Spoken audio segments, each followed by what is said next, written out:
مقدس کو جو میرے اللہ نے اتارا تو اتارا لغت قریش میں، اور اتارا ایسی عربی زبان میں، ایسی بلیغ فصیح اور کھلی ہوئی زبان میں، بلسان عربی مبین، اللہ کا کلام ہے جس کا مقابلہ دنیا کی کوئی طاقت جو ہے قیامت تک نہیں کر سکتی ہے۔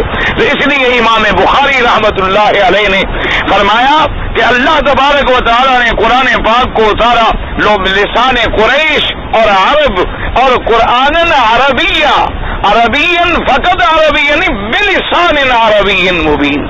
اسی لیے اللہ نے دوسری مقام میں فرمایا نزل به الروح الامین علی قلبک لتکون من المنذرین بلسان عربی مبین، اور کہیں فرمایا انا جعلناہ قرآنا عربیا لعلکم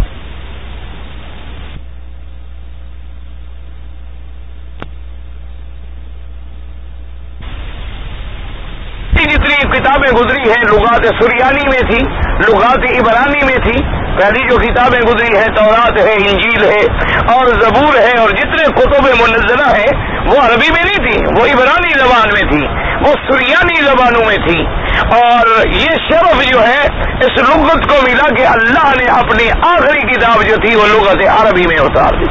اس لیے ویسے بھی ہر مسلمان کوشش کرے اپنے بچوں کو اپنے گھر میں، خاص طور پہ جن لوگوں کو اللہ نے مکہ مدینے میں رہنے کا اور بسنے کا ذریعہ عطا فرما دیا ہے، لغت عربی کو سیکھیں، لغت عربی کو کوشش کریں حاصل کرنے کی۔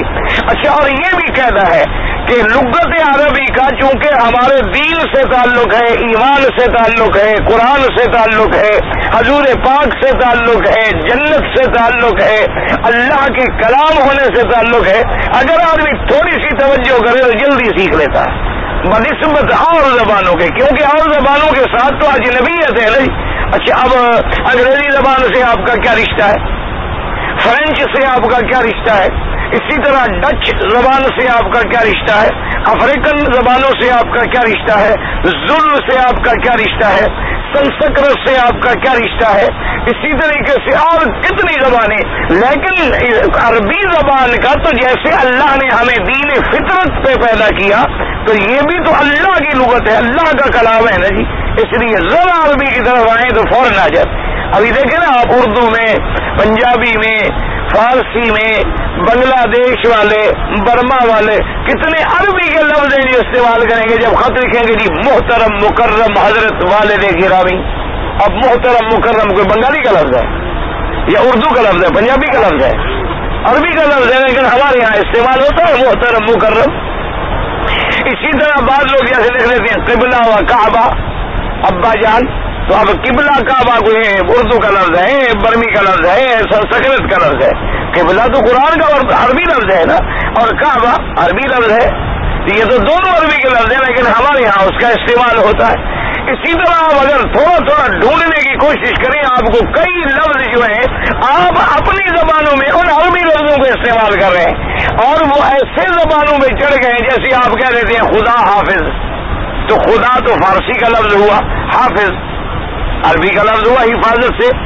اب ہر آدمی کہا اچھا جی خدا حافظ، اچھا جاتے ہیں، اچھا جی آپ جا رہے ہیں اچھا جی فی امان اللہ، اب فی امان اللہ کوئی اردو کا لفظ ہے، فی امان اللہ کون سا کوئی عربی کا، لیکن عربی کا لفظ ہے، اور ہمارے یہاں کتنا استعمال ہوتا ہے، کتنا استعمال ہوتا ہے کہ بالکل جناب یعنی عام آدمی بھی کہے اچھا جی ماشاء اللہ فی امان اللہ، اچھا ماشاء اللہ کہتے ہیں، ماشاء اللہ کو اردو کا لفظ ہے، عربی کا لفظ ہے۔ تو اس لیے تھوڑا سا اگر آپ کوشش کریں، تھوڑی سی اگر آپ ہمت کریں تو فوری طور پر جیسے آپ کہتے ہیں نا جی یہ کوئی طریقہ ہے بات کرنے کا، تو طریقہ کوئی اردو کا لفظ ہے، طریقہ طریق سے ہے نا، راستہ یعنی سیدھا راستہ تو بات سیدھی کر رہی ہے، غلط ٹیڑھی میڑھی بات کرنے کا کوئی طریقہ ہے، یعنی یہ کوئی رستہ ہے، یہ ایسی بات کیوں کیجیے؟ تو اب لفظ طریقہ آ گیا، طریق سے ہے، تو اب آپ اس کو استعمال کر رہے ہیں۔ تو اسی طریقے سے بڑے الفاظ اگر آپ ڈھونڈنے شروع کریں گے نا جی تو ایک کتاب لکھ سکتے ہیں آپ کہ وہ عربی کے الفاظ ہمارے اندر داخل ہیں، لیکن ہم عربی سیکھنے کی کوشش کریں تو بس 1-2 مہینے لگیں گے، اب ماشاءاللہ پھر آپ کو عربی بولنا جو ہے آ جائے گا۔ اب یہاں دیکھیں نا جی بعض ہمارے بالکل ان پڑھ، بالکل دیہاتی جانگلی لیکن جناب مکے میں رہتے ایسی اچھی عربی بولتے ہیں، ہمیں نہیں بولنی آتی، سچی بات ہے. ہم تو پھر بھی کتابوں والی عربی بولتے ہیں نا جی، مشکل ہمارے لیے تو مشکل ہے نا. ہم تو اگر عربی بولیں گے تو ہم تو پھر وہی قرآن والی عربی بولیں گے، کتاب والی عربی بولیں گے. ہمیں یہ جو بازار والی عربی ہو تو ہمیں بھی نہیں آتی، اس لیے کہ ان لوگوں سے ہمارا اٹھنا بیٹھنا نہیں ہے نا جی. حرم شریف میں پڑھا، عشاء کے بعد فارغ ہوئے، راستے میں ایک دوست ہے، اگر وہ بیٹھا ہو تو کبھی چائے آئے گی پیالی پی لی، اور اس کے بعد جناب گھر چلے گئے، مطالعہ کیا، سو گئے. صبح کو اٹھے جناب حرم میں الحمدللہ، اللہ نصیب فرما لے، آپ کی دعاؤں سے خدا محروم نہ فرمائے. آگے درس ہو گیا، اللہ نے توفیق بخشی تو کوئی ایک آدھا طواف بھی کر لیا، نماز پڑھی، چلے گئے، بچوں کو سکول چھوڑا، آئے سو گئے. حضور کو اٹھے، غسل کیا، حرم آئے، نماز پڑھی، گھر چلے گئے، کھانا کھایا، تھوڑا لیٹ گئے، مطالعہ کیا، شام کو پھر حاضر ہو. تو کسی سے اٹھنا بیٹھنا ہے ہی نہیں نا جی. اسی لیے ایسی وہ ایک لگی بندی الحمدللہ، یعنی ایک روٹین بن گئی ہے. اب میرے لیے تو اتنی مشکل ہو گئی ہے، میں باہر جاتا ہوں فون بھی باہر جاتا ہوں. تو اس کی وجہ یہی ہے کہ ایک روٹین بنی ہوئی ہے نا کہ اس وقت سو جانا ہے، اس وقت پڑھنا ہے، اس وقت کھانا ہے، اور رات کو نہیں کھانا ہے، اور سادہ ایک چائے کی پیالی صبح کو پینی ہے. اچھا اب جب باہر بیٹھے ہوئے ہوں، مہمان ہوں، تو کہیں گے عجیب بات ہے جی، ہمارے گھر میں آپ مہمان ہیں، وہاں ناشتہ کریں، پراٹھے اور مکھن اور فلاں. بھائی میں مولوی نہیں ہوں یار، مجھے خدا کے لیے بخش دو. وہ کہ نہیں حضرت، ہم نے آپ کے لیے پکائے ہیں، یہ قیمے والے ہیں، یہ چٹنی والے ہیں، یہ مسالے والے ہیں، یہ پتہ نہیں کچوریوں والے ہیں، کیا کیا. وہ تو غریب محبت کرتے ہیں. ہمارا ستیہ ناس پہلے دن ہو جاتا ہے الحمدللہ. محبت کا نتیجہ یہ نکلتا ہے جی کہ باقی دن جو ہے ماشاءاللہ وہ بیماری میں گزرتے ہیں. تو ہمارا فی امان اللہ ان کو کہے کہ نہیں بھائی مجھے ایک پیالی چائے. نہیں جی آپ بڑے آدمی بنتے ہیں، آپ ہمارے گھر میں کھاتے نہیں، کیا کریں. خدا بندہ یہ تیرے سادہ دل بندے کدھر جائیں کہ درویشی بھی عیاری اور سلطانی بھی عیاری. درویش بنے، فقیر بنے، تبھی کہتے ہیں جی بڑے آدمی بنتے ہیں جی، ہمارے گھر کا کھانے نہیں جاتے جی. اور اگر کھا لے تو کہتے ہیں جی مولوی اور حلوہ چھوڑے. ہم کیا کریں، کدھر جائیں. اللہ خوش رکھے. بس ہم تو دعا کرتے رہتے ہیں، ہنستے رہتے ہیں، بس سن لیتے ہیں باتیں اور خوش ہو لیتے ہیں. بھائی جیسے تمہارا دل کرے تم بھی اپنا دل بہلا لو، تم بھی سچے ہو، تمہیں بھی حلوے والے مولوی بھی ملتے ہیں. وہ مثلا حلوے والے مولوی مل جاتے ہیں. مثلا مشہور ہے نا، ایک مولوی کو حلوہ کھلاتے گئے غریب کو، وہ بیچارہ مر گیا، بیمار ہو گیا. ڈاکٹر کے پاس لے گئے، اب نف ہوئی، پیٹ بھرا ہوا ہے، بے ہوش پڑے ہیں، سانس مشکل سے نکل رہی ہے. تو انہوں نے کہا حضرت جلدی کرو، منہ کھولو، گولی ڈالو. انہوں نے کہا حضرت گولی کی جگہ ہوتی تو حلوہ نہ ڈال دیتا. تو ایسے مولوی بھی تو ملتے ہوں گے نا غریبوں کو، وہ بھی تو سچے ہیں، ان کا قصور رسول کوئی نہیں ہے. کہنے لگا ڈاکٹر صاحب یہ عجیب آدمی ہے، گولی کی گنجائش ہوتی تو میں حلوہ نہ ڈال دیتا اتنا. گولی کی گنجائش کوئی نہیں ہے. تو اس لیے بہرحال دعا کریں اللہ محروم نہ کر دے. واللہ میں خوشامد نہیں کر رہا، نہ میں نعوذ باللہ اس میں کوئی تکبر کر رہا ہوں. میرا تو ایمان ہے یہ جو سفید داڑھی والے کچھ لوگ بیٹھتے ہیں نا، ان کی دعاؤں سے گاڑی چل رہی ہے. یہ اپنا اپنا اعتقاد ہے، اپنی اپنی طبیعت میں یقین ہے. ورنہ میرا کوئی ایسا عمل نہیں، کوئی ایسا علم نہیں، کوئی ایسا فضل نہیں کہ میں اتنا کام کر سکوں. یہ صرف میں سمجھتا ہوں اپنے ان طالبوں میں سے کچھ ایسے لوگ بھی ہیں جو دل سے مجھے دعا کرتے ہیں. مجھے پتا ہے، یعنی آدمی کو محسوس ہوتا ہے نا جی، آدمی کو دشمنی بھی محسوس ہوتی ہے اور دوستی بھی محسوس ہوتی ہے. مجھے پتا ہے کہ بعض میرے غریب بھائی جو ہے نا، میرے ساتھی طالب العلم، یہ دل سے دعائیں کرتے ہیں. اور جب ان کی دل سے دعائیں ہوتی ہیں تو پھر میری گاڑی چلتی رہتی ہے. کبھی دھکا سٹالٹ ہو گئی، کبھی سلف سے چل پڑی، چلتی رہتی ہے الحمدللہ ثم الحمدللہ. بس یہ آپ حضرات کی دعائیں ہیں، بس آپ دعاؤں سے نہ محروم کیا کریں. اور اس لیے فرماتے ہیں جناب کہ قرآن مقدس جو ہے اللہ ہمیں عربی زبان بھی سکھلا دے. حدثنا ابو الجمال قال حدثنا شعيب بن الزهري قال اخبرني انس بن مالك قال امر سؤال فاضل وصحاب سيدنا عبد الله بن الزبير وعبد الله بن الحارث بن الشام ينسخوها في المصائب وقال اذا اختلفتم انتم وزيد في عربيه من عربيه القران فاكتبوها بلسان قريش فان القران نزل بلسانهم ففعلوا. حضرت انس بن مالک کہتے ہیں کہ حضرت عثمان بن عفان نے رضی اللہ عنہ، آپ نے حکم دیا کس کو؟ زید بن ثابت، سعید بن العاص، عبداللہ ابن الزبیر، عبداللہ ابن الحارث ابن ہشام، ان کو حکم دیا کہ تم ان کو نقل کرو مصحف کے اندر قرآن پاک. اور فرمایا اذا اختلفتم انتم وزید فی عربیۃ من عربیۃ القرآن کہ اگر تم لوگ اور زید بن ثابت کسی قرآن کے لفظ میں اختلاف ہو جائے عربیت کے اعتبار سے تو پھر تم کیا کرو گے؟ پھر لغت قریش کو ترجیح دو گے، کیونکہ اللہ نے قرآن جو ہے وہ لغت قریش میں اتارا ہے۔ اس لیے ہمیشہ یاد رکھیں یہ مسئلہ بھی بڑا اختلافی ہے علماء کے نزدیک کہ وہ کہتے ہیں کہ بعض قرآن میں ایسے لفظ بھی ہیں جو عربی نہ ہوں، بعض ایسے لفظ بھی ہیں جو عربی میں نہ ہوں، بعض لوگ اس کے قائل ہیں، لیکن یاد رکھو اصل بات یہ ہے کہ قرآن پورے کا پورا عربی ہے، اس کے اندر باہر کا کوئی لفظ نہیں، کیونکہ جب اللہ نے فرما دیا کہ قرآن بلسان عربی مبین اور فرمایا انا جعلناہ قرآنا عربیا لعلکم تعقلون، بات ختم ہو گئی۔ تو پھر کسی اور لغت کا لفظ تو وہ استعمال کرتے ہیں نا جن کے پاس الفاظ کی کمی ہو، اللہ کا علم تو محیط ہے، اس کے ہاں کوئی کمی تھی کہ وہ دوسری لغت سے لفظ لے آئے، تو یہ بات نہیں۔ تو اس لیے بہرحال تو آپ نے فرمایا اگر اختلاف ہو جائے تو پھر لغت قریش کو ترجیح دیں۔ یہی وجہ تھی نا کہ ایک دفعہ حضرت سیدنا ابی بکر صدیق رضی اللہ تعالی عنہ نے آمنہ کے لال سرکار مدینہ کی خدمت میں عرض کیا، کہنے لگا حضور آپ کبھی ایسا لفظ بولتے ہیں عربی کا، ایسے ایسے لفظ عربی کے حضرت آپ بولتے ہیں کہ ہم عربی والے بھی نہیں سمجھتے، یعنی ہمارے لیے بھی وہ لفظ بڑا مشکل ہو جاتا ہے۔ حضور نے فرمایا ایسا کیوں نہ ہو، کیوں؟ میں قریشی ہوں اور بنو ہاشم کے گھر میں پیدا ہوا ہوں اور پھر میں نے بنو سعد کا دودھ پیا ہے، میری عربی ایسی نہیں ہوگی تو پھر کس کی ہوگی؟ ارے فرمایا میری لغت اگر فصیح نہیں ہوگی تو پھر کس کی لغت فصاح ہوگی؟ کیونکہ ایک تو میں قریشی اور دوسرا میں بنو ہاشم کے گھر میں پیدا ہوا اور تیسرا دودھ بھی مجھے حلیمہ نے پلایا جو بنو سعد قبیلے کی تھی، خاص عرب قبیلے کی، اور ان عرب قبیلوں سے میرا واسطہ تھا، تو میری زبان مبارک سے ایسے لفظ نہیں نکلیں گے تو پھر کس کی زبان سے نکلیں؟ تو حضرت ابی بکر صدیق حیران ہو جاتے تھے، فرماتے کبھی کبھی حضور ایسا لفظ فرماتے ہم سوچتے رہتے کہ اس لفظ کا کیا ترجمہ ہے، حالانکہ ابی بکر صدیق بھی تو عرب تھے، آپ بھی تو قریش تھے، حضور رضی اللہ تعالیٰ عنہ سے تعلق بھی تھا، لیکن حضور کی فصاحت و بلاغت کا کیا کہنا۔ کہتے حاضر حدیث کتاب من حدیث سے آتی قریباً الکلام علیہ ومقصود البخاری رحمہ اللہ تعالیٰ منہ ظاہراً وہو ان القرآن نزل بلغت قریش۔ اب فرماتے مفسر رحمۃ اللہ علیہ انشاءاللہ آگے چل کر اس حدیث پر آپ پاس بھی پڑھیں گے، امام بخاری رحمۃ اللہ علیہ کا مدعا بڑا واضح ہے کہ قرآن جو ہے وہ لغت قریش میں نازل ہوا بس، اور قریش کے وہ قریش خلاصۃ العرب، یعنی قریش جو ہے وہ سب عرب سے اعلیٰ ہے۔ ولہذا قال ابو بکر بن ابی داؤد حدثنا عبد الله بن محمد بن خلاد قال حدثنا يزيد بن شيبان عبد الملك بن عمير عن جابر بن سمرة قال سمعت عمر بن الخطاب رضي الله تعالى عنه يقول لا يملين في مساء لا يملين في مصائب هذه الا غلمان قريش وغلمان ثقيف وهذا اسناد صحيح۔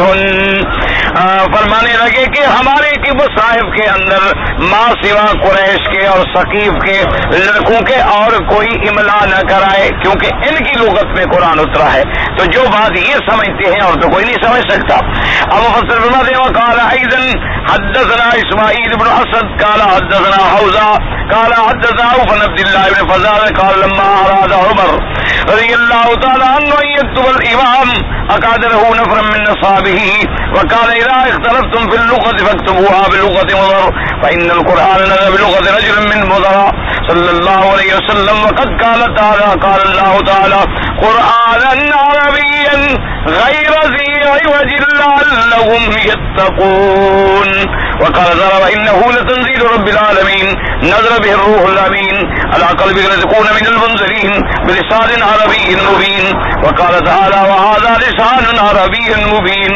اب مفسر رحمۃ اللہ علیہ فرماتے ہیں کہ جب حضرت امیر المومنین حضرت عمر رضی اللہ تعالیٰ عنہ نے ارادہ کیا ان یکتب الامام، امام کہتے ہیں قرآن کو، کیونکہ قرآن ہی تو امام ہے نا، قرآن ہی تو امام ہے، امام آگے آنے والا، تو قرآن کا حق یہی ہے کہ وہ سب سے آگے ہوگا، سب کا امام ہوگا۔ فرماتے ہیں آپ نے ایک جماعت بٹھائی صحابہ کی کہ لکھیں قرآن پاک، اور آپ نے فرمایا اذا اختلفتم باللغت، اگر تم لغت کے بارے میں کہیں اختلاف کر جاؤ تو خیال کرو بلغت مضر لکھا کرو، فإن القرآن نزل بلغت رجل من مضر، مضر بھی عرب اور اس کے بعد اللہ نے فرمایا قرآن عربی غیر ذی عوج، ہم نے قرآن پاک کو اتارا عربی لغت کے اندر جس میں کوئی کجی نہیں ہے تاکہ تم اللہ سے ڈرو۔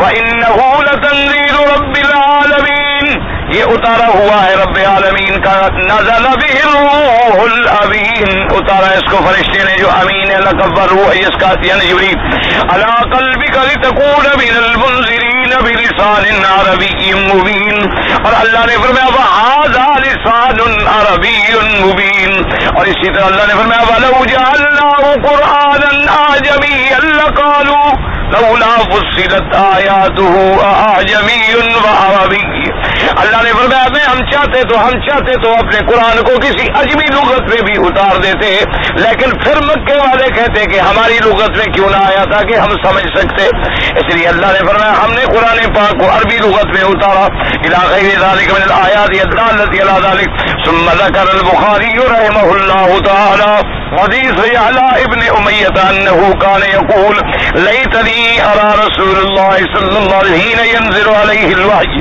وذكر الحديث في الذي سأل من أهرم بعمرة وهو متزمخ بثيب وعليه جبة، قال ونزل رسول ساعة ثم فجاءه الوحي فأشار عمر رضي الله تعالى عنه إلى يعلى تعال، فجاء يعلى فأدخل رأسه فإذا هو محمر الوجه يرد كذلك ساعة ثم سري عنه فقال أين الذي سألني عن الأمرة آنفا، فذكر ابن بنزل الجبة وصل الثيب۔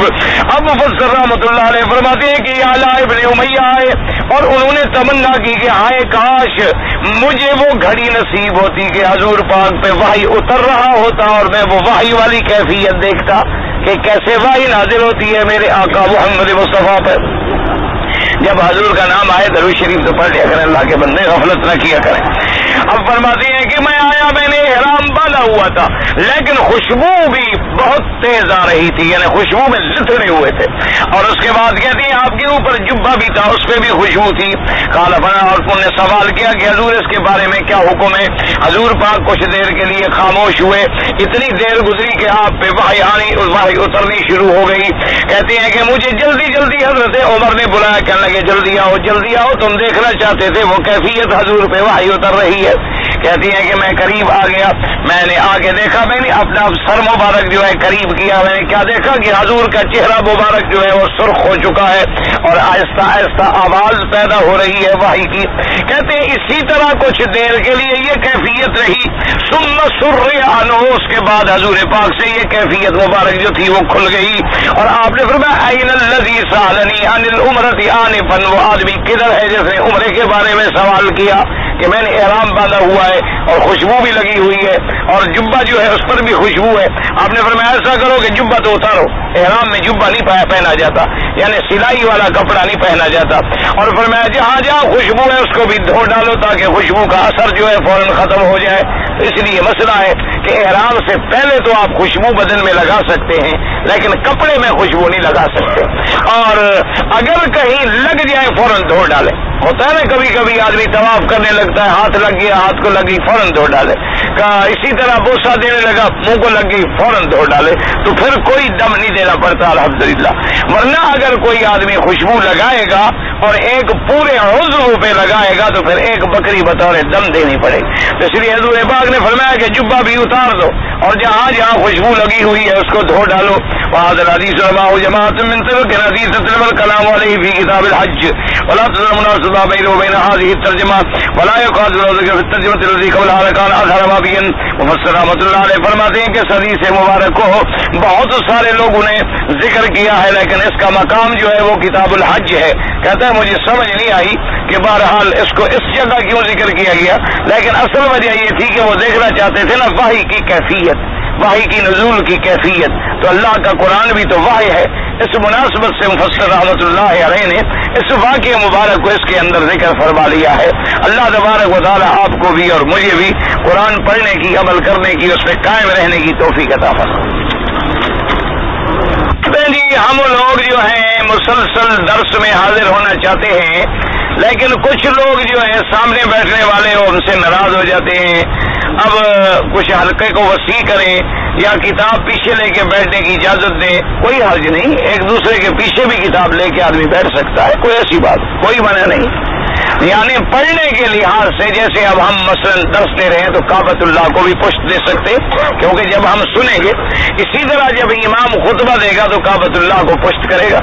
اسی طریقے سے حضور نے فرمایا، میں معراج کی رات جب میں نے دیکھا کہ ابراہیم علیہ السلام کعبۃ اللہ سے اپنے پشت مبارک لگائے ہوئے پڑھا رہے تھے، تو اس لیے اگر جگہ نہ ہو اور تکلیف ہو تو آدمی ایک دوسرے کے پیچھے بھی بیٹھ سکتا ہے، لیکن مہربانی کر کے کوئی تھوڑا سا کھلا کر دیا کرے، اور جو لوگ کتاب والے نہ ہوں وہ کتاب والوں کو حق دیں کہ وہ آگے بیٹھے اور کتاب والے حضرات کو زیادہ موقع ملے تاکہ وہ کچھ کتاب بھی سمجھ سکے اور کچھ ترجمہ بھی سمجھ سکے انشاءاللہ تبارک و تعالی۔ کیونکہ پہلے بھی ہم نے ابن کثیر رحمۃ اللہ علیہ کا یہ کتاب فضائل القرآن نہیں پڑھے، تو اس لیے ہم نے کہا ان کی ایک تمنا ہے وہ بھی پوری ہو جائے، اور میرا کچھ علاج کے لیے بھی ارادہ تھا، اسی لیے میں نے کہا ایک دو دن کے بعد انشاءاللہ قرآن مقدس جو ہے باقاعدہ شروع کریں گے۔ بہرحال بھائی ایک دوسرے سے محبت کے ساتھ جگہ دیا کرو۔ میں نے حضرت عرض کیا ہے آپ کو کہ اگر آپ نے ایک کتاب ہے اردو میں، اگر آپ دیکھنا چاہتے ہیں، اس کا نام ہے صلاۃ پیمبر، صلاۃ پیمبر اس کا نام ہے، اردو میں وہ چھپی ہوئی ہے۔ اگر عربی کی کتابوں میں آپ کو مشکل ہوگا، عربی میں اگر آپ دیکھنا چاہتے ہیں تو معانی الاثار ہے، اور وہ عربی کی کتاب ہے، اس کے لیے آپ کو مشکل ہوگی، لیکن اردو میں اگر آپ دیکھنا چاہیں تو وہ صلاۃ پیمبر لے لیں، تو اس میں جتنی مسلک امام ابو حنیفہ رحمۃ اللہ علیہ کے نزدیک مسائل ہیں، ان سب مسائل کے ساتھ انہوں نے آگے اپنی دلیل حدیث مبارک سے ذکر کر دی ہے کہ بھئی مثلا حنفی وتر پڑھتے ہیں، 3 پڑھتے ہیں اور پہلے ہاتھ اٹھاتے ہیں، کیوں اٹھاتے ہیں، دلیل کیا ہے، آگے حدیث مبارک موجود ہے۔ اس لیے آپ وہ لے لیں اور یہاں کسی کتب خانے سے آپ کو آسانی سے مل جائے گی، ورنہ آپ کے ملک میں تو عام ہوگی۔ تو بہرحال اس میں آپ کو ہر مسئلے پر آگے انشاءاللہ ایک حدیث مبارک مل جائے، اور ہمیشہ یاد رکھیں کہ جتنا ائمہ اربعہ ہیں اللہ ان کی قبروں پہ کروڑوں رحمتیں فرمائے۔ دیکھو جی، ان کو کیا ضرورت پڑی تھی کہ وہ حضور کی حدیث کی مخالفت کر کے قیامت تک سارا عذاب اپنے سر پہ رکھ لیں؟ آخر آپ خود ٹھنڈے دل سے سوچیں کہ ان کو کیا ضرورت تھی ایسی بات کہنے کی کہ ایک ایسا مسئلہ بیان کر دیں کہ دنیا قیامت تک جو ان کی بات میں چلتی رہے۔ اگر انہوں نے مثلا گناہ کیا ہے تو سارا پھر عذاب ان پہ آئے گا نا قیامت تک، اور پھر ایک ایک امام کے ماننے والے کوئی 2 یا 4 یا 5 یا 10 یا 1000 2000 کی بات ہے، یہ تو کروڑوں کی بات ہے۔ اب جیسے امام ابو حنیفہ رحمۃ اللہ علیہ کے مسلک پر عمل کرنے والے آپ دیکھیں کہ ملکوں کے ملک اور کروڑوں کے کروڑوں کی تعداد میں ہیں، تو ان کو کیا ضرورت ایسی پڑی تھی کہ وہ بغیر حدیث مبارک کے؟ فرق اتنا ہے، یاد رکھو کہ ایک رکعت والی حدیث بھی موجود ہے اور 3 رکعت والی حدیث بھی موجود ہے۔ امام ابو حنیفہ رحمۃ اللہ علیہ اس کو ترجیح دیتی ہیں بنسبت 1 رکعت والی، وہ یہ نہیں فرماتے کہ وہ غلط ہے، یا جو لوگ 1 رکعت پڑھتے ہیں جن کو اللہ نے علم عطا فرمایا وہ ان 3 والوں کو غلط نہیں کہتے، وہ کہتے ہیں اولا افضل یہ ہے کہ 1 پڑھی جائے۔ اسی طرح امام صاحب کی تحقیق یہ ہے کہ اولا اور افضل یہ ہے کہ 3 پڑھے جائیں، کیونکہ حضور نے ان کو باقاعدہ تشبیہ دی ہے نماز مغرب کے ساتھ۔ تو جب فرماتے ہیں حضور ایک مثال دے دیں، تشبیہ دے دیں، بیان کر دیں، تو بات تو ختم ہو گئی۔ تو اس لیے بہرحال مزید تفصیل آپ نے دیکھی ہے تو میں نے آپ کو عربی کتاب بھی بتلا دی، اردو بھی بتلا دی، آپ لے لیں، آرام سے پڑھیں، انشاءاللہ آپ کی تسلی ہو جائے گی۔ حضرت حسین کو امام کہنا جائز ہے؟ بھائی بات یہ آتی ہے کہ ایک مسجد کے مولوی کو آپ امام کہہ دیتے ہیں، اگر حضرت حسین کو کہہ دیا تو کیا ہو گیا؟ جو نماز پڑھاتے ہیں وہ کیا ہوتا ہے؟ وہ بھی امام۔ تو اگر اس کو امام کہہ دیتے ہو تو حضور کا بیٹا ہے، اس کو کہہ دیا تو کوئی فرق نہیں پڑتا۔ لیکن مسئلہ یہ ہے کہ صحابہ کا لقب ہے رضی اللہ عنہ، یاد رکھو، اور اسی طریقے سے پیغمبروں کا لقب ہے علیہ الصلوۃ والسلام۔ میرے مدنی سرکار کا اللہم صلی علی سیدنا محمد وعلی درود شریف۔ تو اس لیے بعض لوگوں نے حضرت حسین کے لیے یہ لفظ مختص کر دیا، حالانکہ امام حضرت ابو بکر کو امام نہیں کہتے جو حقیقتاً امام ہے، حضرت عمر کو امام نہیں کہتے جو حقیقتاً امام ہے، حضرت عثمان کو نہیں کہتے جو حقیقتاً امام ہے، حضرت علی کو بھی نہیں کہتے، ابا کو بھی نہیں کہتے، بیٹے کو کہتے۔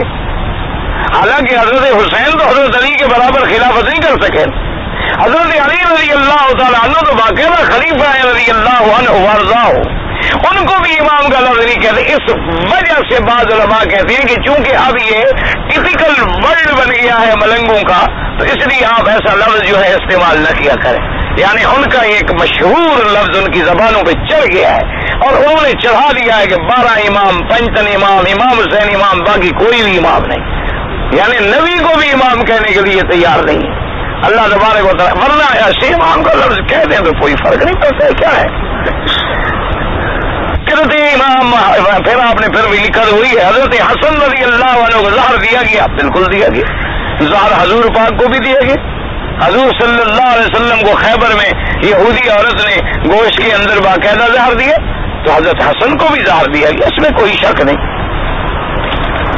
اور باقاعدہ تاریخیں دیکھ لیں، تفصیل موجود ہے. اور اس میں میرے بھائی حکمت ہوتی ہے. اللہ نے جب درجات بلند کرنے ہوتے ہیں تو زہر سے اگر کسی کی وفات ہو تو شہادت کا مرتبہ مل جاتا ہے. تو حضرت حسن رضی اللہ تعالیٰ عنہ کو اللہ نے یوں مرتبہ شہادت پہ پہنچایا، حضرت حسین رضی اللہ عنہ کو اس طرح مرتبہ شہادت پہ پہنچایا. حضرت عمر کو ممبر کے اندر شہید بنا کے شہید ممبر و محراب بنا دیا. حضرت عثمان کو گھر میں شہید مظلوم بنا دیا. حضرت حمزہ کو احد میں سید شہداء بنا دیا. یہ تو ان کو مراتب کو اونچا کرنا تھا. امتحان آتے رہے اور گزرتے رہے. حضور صلی اللہ علیہ وسلم کو اظہار دیا گیا. حضور پاک کی جب وفات مبارک قریب آئی تو آپ نے فرمایا یا عائشہ ھذا وقت انقطاع ابہری من سم الذی اکلت بخیبر او کما قال. آپ نے فرمایا عائشہ میری آتے مبارک اندر ایسے کٹ رہی ہے، اس زہر کا اثر ہے جو مجھے خیبر میں دیا گیا. عورتیں نماز جنازہ پڑھ سکتی ہیں. حضور کی وفات پر صلاۃ درود شریف تو عورتیں پڑھ سکتی ہیں. بھائی عورتیں بھی جنازہ پڑھ سکتی. مسئلہ یہ ہے کہ عورتوں کے لیے مسجد میں آنا ضروری نہیں. یاد رکھو، عورت کے لیے جماعت میں مسجد میں حاضر ہونا ضروری نہیں ہے. جمعہ میں حاضر ہونا ضروری نہیں ہے. عیدین میں حاضر ہونا ضروری نہیں ہے. جنازے کے لیے حاضر ہونا ضروری نہیں ہے. اور ہمارے علاقوں میں ملکوں میں حاضر ہوتی بھی نہیں ہے. گھروں میں بھی خیر ہمارے یہاں تو خیر اچھا رواج ہے. مسجد میں تو خیر حاضر نہیں ہوتی، گھر میں بھی نہیں پڑھتی. بڑے ہمارے یہاں شریف لوگ ہیں، اچھے لوگ ہیں. وہ ایسے جھنجٹ میں بھی نہیں پڑھتے. نہ پڑھیں گے نہ 3 اور 1 کا جھگڑا ہوگا نا. ان انجان ہی چھڑائی گئی ہے. عشاء کا وقت ہو تو سینما میں ہوں گے، عصر کا وقت ہو تو کلب میں ہوں گے، صبح کا وقت ہو تو سو رہے ہوں گے، اور ظہر کا وقت ہو تو کسی لنچ پہ ہوں گے. وہ بیچارے بڑے مصروف رہتے ہیں. شریف لوگ ہیں، عورتیں بھی مرد بھی. اللہ کی مہربانی ہے، سب کچھ ہے. نماز نہیں، قرآن نہیں، رسول نہیں، باقی سب کچھ ہے. پکے مسلمان ہیں، بالکل ٹھیک ٹھاک مسلمان ہیں. اور یعنی ساری دنیا کے مسلمانوں کو چیلنج کر سکتے ہیں کہ کیا تمہارا اسلام ہے؟ تم نے مولویوں نے اسلام کو سمجھا نہیں. سمجھا ہی انہوں نے جن نے زندگی میں کبھی نماز نہیں پڑھی. قرآن سمجھے ہی انہوں نے جن نے ساری زندگی بیچاروں نے نماز پڑھی، انہوں نے تو قرآن سمجھے ہی. سمجھا کس نے؟ جو ساری زندگی قرآن کے قریب نہیں آیا، ساری زندگی نماز کے قریب نہیں آیا، وہ مفکر اسلام ہے اور مفکر قرآن ہے اور تدبر قرآن ہے اور قرآنی احکام پہ آرٹیکل لکھتے ہیں. ماشاءاللہ حیرت ہوتی ہے. انا للہ و انا الیہ راجعون. مسئلہ یہ ہے کہ اگر عورت موجود ہے، جنازہ کھڑا ہو گیا تو پڑھے، ورنہ اس کو جنازے کے لیے آنا ضروری نہیں. لیکن پہلے موجود ہے، یہاں تو موجود ہوتی ہے نا مسجد میں عورت. اب اگر عورت مر جائے تو ہم اس کا جنازہ پڑھیں گے کہ نہیں پڑھیں گے؟ تو اگر مرد عورت کا جنازہ پڑھ سکتا ہے تو عورت بھی مرد کا جنازہ پڑھ سکتی. کوئی جھگڑے والی بات ہے ہی نہیں ہے. لیکن چونکہ ہمارے ملک میں رواج یہی تو لوگوں کو عجیب لگتا ہے جی عورت جنازہ پڑھے. ہاں جس نے فرض کبھی نہ پڑھے ہوں بات تو ٹھیک ہے، وہ کیوں سوچیں کہ نماز جنازہ پڑھے. امام ابو حنیفہ رحمۃ اللہ علیہ کے نام جو ہے نعمان ابن ثابت ہے، اور آپ کو ابو حنیفہ کی کنیت اسی دی جاتی ہے. حنیف کا معنی ہوتا ہے ہر چیز کو چھوڑ کے دین اسلام پہ چلنے والا. ما کان ابراہیم یہودی ولا نصرانی ولکن کان حنیفا مسلما. ہر چیز سے مائل ہو کر دین حق پہ لگنے والا. حضرت سلیمان علیہ السلام کے لیے جب روح قبض ہو گئی ہے تو قرآن کا مسئلہ ہے جی ما دلهم علی موتہ الا دابۃ الارض تاکل من ساتا. قرآن تو ان کی عدم موجودگی میں پھر ان کی حکومت کون چلاتا تھا؟ آپ کو کیا تکلیف ہو گئی کہ نائب نہیں تھے، تم تھے وہاں صرف. عجیب بات ہے، ان کو ان کی حکومت کی فکر پڑ گئی. ہمارے لوگ جی عجیب ہیں ماشاءاللہ. اللہ ہدایت ہے. یعنی ہم تو حیران ہوتے ہیں نا جی، شام کو ادھر سے باہر جاؤ نا جی ماشاءاللہ ایسے سیاست پہ بات کر رہے ہوتے ہیں جی، فلاں فیصلہ جی بالکل غلط ہوا ہے، فلاں جو آرڈر ہوا ہے نا جی بالکل غلط ہوا ہے، فلاں سپریم کورٹ نے تو بالکل غلط فیصلہ کیا ہے، اور فلاں جی خام خواہ مذہب کا نام لکھ رہے ہیں آئیڈینٹی کارڈ، بالکل جی یہ آئین کے خلاف ہے، قانون کے خلاف ہے۔ پوچھو کام کیا کرتے؟ کہتے بلدیہ میں جھاڑو دیتا ہوں۔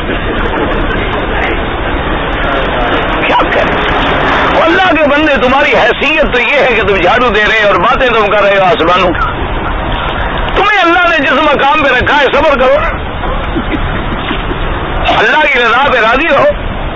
اب حضرت سلیمان کی حکومت کے بارے میں فکر پڑ گیا کیسے چلتے، مولوی مکی اس وقت وہاں تھا۔ خدا کا خوف کرو، ان کے نائب موجود تھے، اللہ نے ان کا نظام چلا دیا بس۔ تو کہتے ہیں جی کہ مردے کو جب ایماندار مومن نے جب سوال کریں گے کہ بھی من ربو کا ما دینوں کا ما تقول فی حق ھذا الرجل، مومن جو ہے وہ صحیح جواب دے گا۔ جب صحیح جواب دے گا تو فرشتہ کہے گا کہ نم کا نومت العروس کے بھی اب دولہا کی طرح سو جاؤ، تو عذاب قبر کب ہوگا؟ تو اس پہ کیوں ہو عذاب؟ عجیب آدمی ہو، جو جواب نہیں دے گا اس کو عذاب ہوگا، جو دے گا اس کے لیے تو ثواب ہوگا۔ عجیب آدمی کہتے جی اجتماع ضدین ہو گیا۔ کیوں اجتماع ضدین ہو گیا؟ بھائی جو جواب میں کامیاب ہو گیا الحمدللہ عذاب سے بچ گیا، اور جو کہے گا ہاں لا ادری اقول ما یقول الناس، مجھے نہیں پتا جیسے لوگ کہتے، اس کے لیے پھر مارا جائے گا اس کو۔ تو کوئی اجتماع ضدین نہیں، عجیب آدمی ہے۔ عورتیں ڈرائیوری کر سکتی ہیں، عورتیں بابا سب کچھ کر سکتی ہیں، کیا نہیں کر سکتی؟ عجیب بات۔ عورتیں مردوں سے جوتا اٹھوا سکتی ہیں، مردوں کو نکیل ڈال سکتی ہیں، مردوں کو پاگل دیوانہ بنا کے اپنے پیچھے یتیم بچوں کی طرح چلا سکتی ہیں۔ تو باقی گاڑی چلانا کوئی مشکل بات ہے، جب تم مرد کو چلا رہی ہے تو لوہے کی گاڑی کا مسئلہ ہے۔ بڑا 6 فٹ کا آدمی ماشاءاللہ ہڈ قد والا بندہ، خاندانی آدمی، اس کو چلا رہی ہے بغیر سٹیرنگ کے، بغیر بریک کے، تو یہ لوہے کی گاڑی کی بابا کیا طاقت ہے؟ بالکل لاکھ دفعہ چلاؤ، جتا کہ جب مرے تو غیر آدمی وہیں سے نکالیں اس کو۔